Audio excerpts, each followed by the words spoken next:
السلام علیکم every one. تو آج ہم بات کریں گے خاور مانیکا کی۔ اب آپ لوگ یہ تو جانتے ہیں کہ عمران خان صاحب اور بشرا بی بی پر جو بھی خاور مانیکا نے ایلیگیشنز لگائی تھیں وہ سب ریجیکٹ کی جا چکی ہیں اور انہیں باعزت بری کر دیا گیا ہے۔ لیکن مسئلہ یہ ہے کہ خاور مانیکا صاحب سکون سے نہیں بیٹھ رہے۔ وہ اب یہ کیس اسلام آباد ہائی کورٹ کی طرف لے جا چکے ہیں، جس پر لوگوں نے بہت انٹینس ریئیکشن دیا ہے، اور کچھ ریئیکشن ہم کمنٹس کی صورت میں آج کی ویڈیو میں دیکھیں گے۔ تو لیٹ سٹارٹ۔ تو جو فرسٹ کمنٹ ہے اس میں لکھا ہے کہ اس سے زیادہ تھرڈ کلاس انسان نہیں دیکھا، یعنی خاور مانیکا، جو کہ درست ہے۔ دوسرے نے لکھا ہے کہ he is just being loyal to the ones who paid him, and if you know کہ کون ہے وہ۔ And the next one is کہ he want leave both of them in peace. یہ بات تو صحیح ہے۔ تو جو نیکسٹ کمنٹ ہے اس میں لکھا ہے کہ بغیرت ہونے کی بھی کوئی حد ہوتی ہے، تو برو ہی از لمٹ لیس، اس کی کوئی لمٹ نہیں ہے۔ اور ایک کمنٹ ہے کہ اس کچرے کو دکھانا ہی نہیں چاہیے۔ تو اب جو حکومت ہے وہ تو ہو ہی نہیں سکتا کہ یہ نہ دکھائے، مطلب کہ وہ عمران خان کو بین کر سکتے ہیں لیکن جو ایلیگیشنز ان پر لگی ہیں، جو الزام ہیں، ان کو تو وہ اچھالیں گے ہی اچھالیں گے، تو یہ نہیں ہو سکتا۔ اس کے بعد ایک اور یوزر نے لکھا ہے کہ اس بندے کی شکل کتنی ایول ہے، why Bushra Bibi was even married to him. چٹی داڑھی ہے اور آخرت بھولی ہوئی ہے، اس کی فنڈنگ کون کر رہا ہے، صرف یہ چیک کیا جائے سارا کیس کھل جائے گا۔ پھر ایک ہے کہ مافیا نے خوب پیسہ دیا ہے اسے، نو ونڈر شی لیفٹ ہم۔ پھر کسی نے کمنٹ کیا ہے کہ کیس ختم، مطلب اس کا پیسہ آنا بند ہو گیا۔ بھائی مجھے تو لگتا ہے کہ اب جتنی خاور مانیکا کی زندگی رہ گئی ہے نا، اس نے اسی کیس کے پیچھے بھاگتے رہنا ہے۔ جس طرح اب یہ ایک عدالت سے دوسری عدالت کی طرف جا رہا ہے، اب کوئی پتہ نہیں آگے یہ دوبارہ سپریم کورٹ کی طرف چلا جائے۔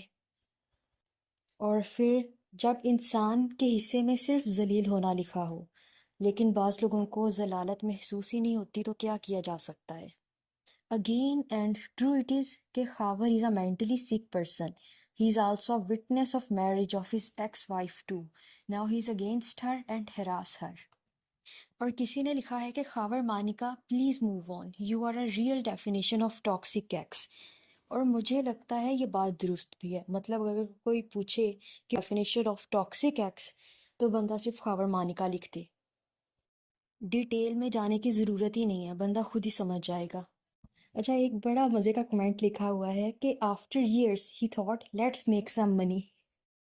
ہاں، اس نے سوچا ہوگا کہ جہاں اتنے مفت خور پیسے لوٹ رہے ہیں تو وہاں میں بھی حصہ ڈال لوں۔ اوکے، تو ایک کمنٹ ہے کہ توبہ ہے ہمارے مردوں سے، اسلام کا ایک ورڈ نہیں پتہ، اور دوسروں کو کٹہرے میں کھڑا کرنے کی باتیں۔ جب مرد ڈیورس دے دیتا ہے تو وہ ایکس وائف سے سوال نہیں کر سکتا کہ عدت پوری کی ہے کہ نہیں، کیونکہ اب اس کو سوال کرنے کا رائٹ نہیں۔ پتہ نہیں کیا ہو گیا ہے گورنمنٹ کو بھی، ایک عورت کے پیچھے پڑ گئے ہیں۔ یا اللہ، اور اس عورت کا معاملہ ہے اس میں، نہ بولیں آپ کو کچھ نہیں پتہ، ہسٹری سے لیسن لیں، تہمت کی سزا بہت سخت ہے، اللہ سے پناہ مانگیں۔ اچھا، یہاں نا میں بھی اپنا پوائنٹ آف ویو رکھنا چاہوں گی کہ اس چیز میں لوگوں کو ایٹ لیسٹ آواز اٹھانی چاہیے، اسپیشلی علماء کرام کو، کیونکہ اگر ہم اس کو پولیٹکس سے ہٹ کر دیکھیں تو یہ عورت کی عزت کا معاملہ ہے۔ پھر ایک اور نیٹیزن نے لکھا ہے کہ مانیکا صاحب اور کتنا ذلیل ہونا ہے عوام سے، عوام کی نظروں میں، آپ 7 سال بعد آپ کو خیال آیا ہے عدت کا۔ میرے خیال میں کہ 7 سال وہ یہی سوچتے ہوں گے کہ عدت ہوئی تھی یا نہیں ہوئی تھی، ہوئی تھی یا نہیں ہوئی تھی، اور اب جا کر وہ ایک اینڈ پوائنٹ پر پہنچے ہیں کہ شاید عدت پوری نہیں ہوئی تھی، تو اسی لیے انہوں نے کیس کاٹ دیا۔ پھر کہا گیا ہے کہ where is Maryam Nawaz now who says woman are her dead line.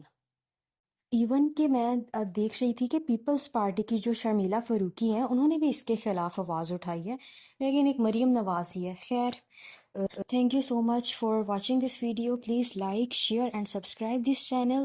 اللہ حافظ۔